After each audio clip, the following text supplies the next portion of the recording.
Good morning, class second. This is your Just Speak Up book, and today we are going to start chapter 12, that is domestic animals. Okay, chapter is domestic animal. You already know that chapter 11 तक हम लोग complete कर चुके हैं ना. आज हम 12 chapter कर रहे हैं. देखो, let's start with me. Teacher, what are domestic animals? What यानी क्या, आर मतलब है डोमेस्टिक एनिमल, यानी डोमेस्टिक का मतलब होता है पालतू, जिसको हम घर में पालते हैं ना. ऐसे एनिमल्स जिनको हम घर में रखते हैं, जैसे आप काऊ को रखते हो, डॉग को रखते हो. These all are domestic animals. Animals मतलब पशु या जानवर. तो ये पूछ रहे हैं टीचर, मैं बच्चों से पूछ रहे हैं कि पालतू पशु कौन सा है, डोमेस्टिक एनिमल क्या है. Girl, those animal which can be tamed and kept in house are called domestic animals. Those animals मतलब ऐसे जानवर या ऐसे पशु which जिनको या जिन्हें, है ना, घर में रखा जा सकता है और उन्हें पाला जा सकता है. टेम्ड मतलब होता है पालना, पालना, ठीक है. और kept in house मतलब घर में रखना. कैप्टन हाउस का क्या मतलब होता है बेटा, घर में रखना. तो ऐसे दोज एनिमल्स यानी ऐसे जानवर, ऐसे पशु, है ना, जिनको कि घर में पाला जा सके और घर में रखा जा सकते रखे, उन्हें क्या कहते हैं, डोमेस्टिक एनिमल्स. समझ में आया. Now teacher, name some domestic animals which give us milk. Name यानी नाम, सम यानी कुछ, डोमेस्टिक एनिमल्स पालतू पशुओं के कुछ नाम बताओ. विच गिव अस मिल्क, विच यानी जो कि हमें दूध देते हैं. गिव यानी देना, अस यानी हमको, मिल्क मतलब दूध, जो कि हमें दूध देते हैं. दूध देने वाले कुछ पालतू जानवरों के नाम बताओ. अब गर्ल ने बताया cow, buffalo and goat give us milk. गाय, काव यानी गाय, बफेलो यानी भैंस, गोट यानी बकरी हमें क्या देती है, दूध देती है.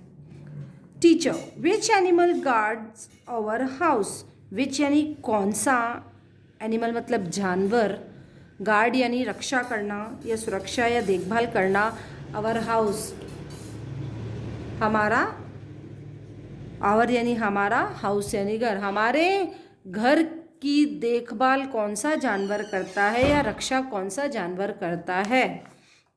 Dog guards our house. Dog यानी कुत्ता हमारे घर की देखभाल करता है. गार्ड्स मतलब देखभाल करना या फिर सुरक्षा करना. समझ में आया. तो डॉग क्या करता है, हमारे घर की सुरक्षा करता है या देखभाल करता है. Teacher, which animal is use for riding.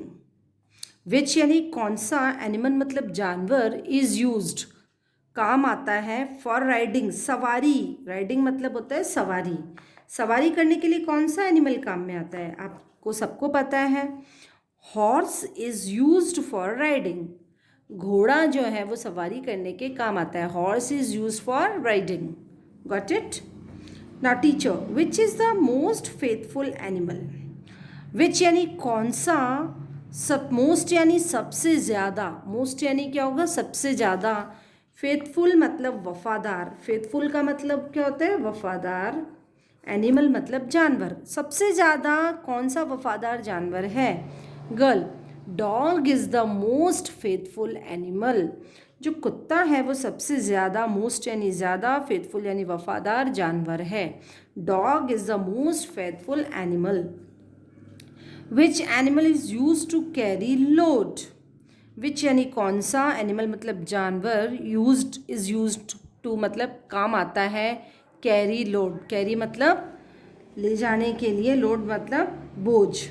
बोझ उठाने के लिए या बोझा ले जाने के लिए या सामान ऊपर ले जाने के लिए कौन सा एनिमल यूज आता है. Answer girl, donkey is use to carry load. गधा है वो बोझ उठाने के काम आता है. इज़ यूज मतलब काम आना, टू कैरी लोड बोझ उठाने के या बोझ ले जाने के काम आता है. How does an ox help us. How does कैसे. हाउ डज का मतलब होता है कैसे. हाउ मतलब कैसे. How does an ox, ox यानी बैल, हेल्प अस हमको मदद करता है, अस यानी हमको, हेल्प यानी मदद। एक ऑक्स है, एक बैल है, वो हमारी कैसे मदद करता है? N ox help in pulling carts और प्लोइंग फील्ड्स। एन ऑक्स, एक ऑक्स जो है, बैल है, वो help in pulling carts, pulling carts मतलब होता है, कार्ट मतलब होता है गाड़ी, जो बैलगाड़ी होती है ना, और पुल मतलब खींचना, तो बैलगाड़ी को खींचने के लिए, और प्लोइंग फील्ड्स, फील्ड्स का मतलब होता है खेत, और प्लो का मतलब होता है उनकी जुताई करना, प्लो मतलब जुताई करना, जुताई करना। प्लो का क्या मतलब होता है? प्लो मतलब अपने देखा आपने मिट्टी को ऐसे कर करके फिर उसके अंदर बीज डाले जाते हैं, है ना, उसको बोलते हैं प्लो। तो क्या होता है, ऑक्स क्या करता है, गाड़ियों को, है ना, खींचने के, बैलगाड़ी को खींचने के, और खेतों की जुताई, फील्ड मतलब होता है खेतों की जुताई करने के काम आता है। How does a camel look? How does, how मतलब कैसा, कैमल मतलब ऊँट, लुक मतलब दिखना, ऊँट कैसा दिखता है? A camel has a long neck, एक कैमल के, ऊँट के क्या होती है, लंबी गर्दन होती है, लॉन्ग यानी लंबी, है ना, लॉन्ग मतलब लंबी, नेक मतलब गर्दन, है ना, and 1 or 2 humps on it's back, और उसकी पीठ पर, बैक मतलब होता है पीठ, उसकी पीठ पर 1 या 2 हम्प्स, हम्प्स मतलब होता है कुबड़, कुबड़ होते हैं ना, ऐसे आपने देखा होगा कैमल के ऊपर पीठ की तरफ आपने ऐसे ऐसे मोटे मोटे से कुबड़ जैसे देखे हैं, तो हम्प्स निकले हुए होते हैं। तो कैमल कैसा दिखता है? A camel has a long neck, camel की एक लंबी गर्दन होती है, and 1 or 2 humps on it's back, और उसकी पीठ पर, बैक मतलब पीठ, उसकी पीठ पर 1-2 कुबड़ निकले हुए होते हैं।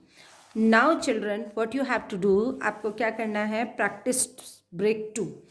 आपने पहले प्रैक्टिस ब्रेक 1 भी किया होगा, है ना, लेकिन आप लोगों की सबसे बड़ी गलती कि आप लोग होमवर्क सेंड नहीं करते हो, that is very big mistake. आप लोगों को होमवर्क करके होमवर्क सेंड भी करना होता है, कॉपी चेक भी करानी होती है, ठीक है।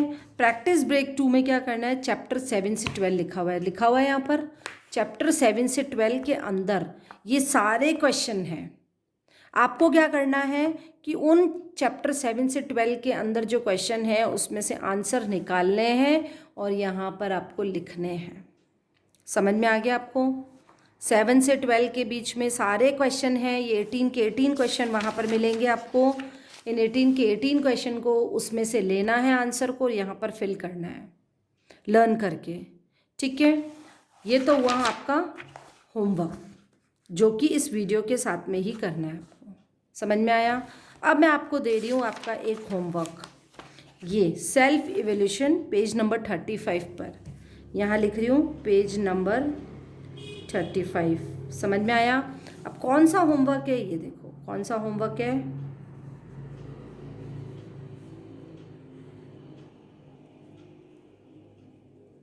कौन सा होमवर्क हुआ ये, दिवाली होमवर्क, दिवाली होमवर्क। समझ में आया? अब ये दिवाली होमवर्क है, आपको क्या करना है, ये जो अभी तक चैप्टर हुए हैं उनमें क्वेश्चन आंसर हैं। आप इससे क्या होगा कि आप सारे चैप्टर को दोबारा रीड करोगे और ये 18 के 18 क्वेश्चन आपको करने हैं। समझ में आया? ये दिवाली होमवर्क है, दिवाली की जब आपकी 3-4 दिन की छुट्टियां पड़ेगी तब आपको ये वर्क करना है। Got it now? अब आप क्या करोगे, आपका जो इंडेक्स है उसको ओपन करोगे, वेरी फर्स्ट पेज ये है बेटा। आप क्या करोगे, 12 तक आपका कोर्स हो चुका है, इस पर टिक लगा लो। प्रैक्टिस ब्रेक 1 हो गया, 2 भी मैंने आपको होमवर्क दे दिया है ना। इस तरीके से आप पूरा टिक लगा लो ताकि आपको ध्यान रहेगा आपका कोर्स कहाँ तक हो गया। इट मीन्स हम लोग कितना कर चुके हैं, 25 चैप्टर्स है, 12 हो चुके हैं, इट मीन्स करीब 50% कोर्स हमारा हो गया है और अभी तो हम करेंगे। समझ में आया आपको?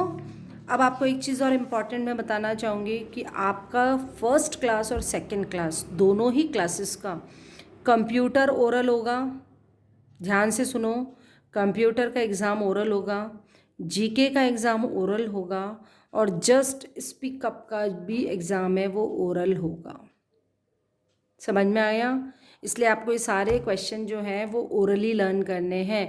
आपकी मम्मी को बोलो, आप लर्न कर लेते हो, मम्मी आपसे पूछेगी, ठीक है। तो इस तरीके से आपको ये 3 सब्जेक्ट्स हैं वो ओरल एग्ज़ाम होगा, computer, GK and just speak up. Got it now?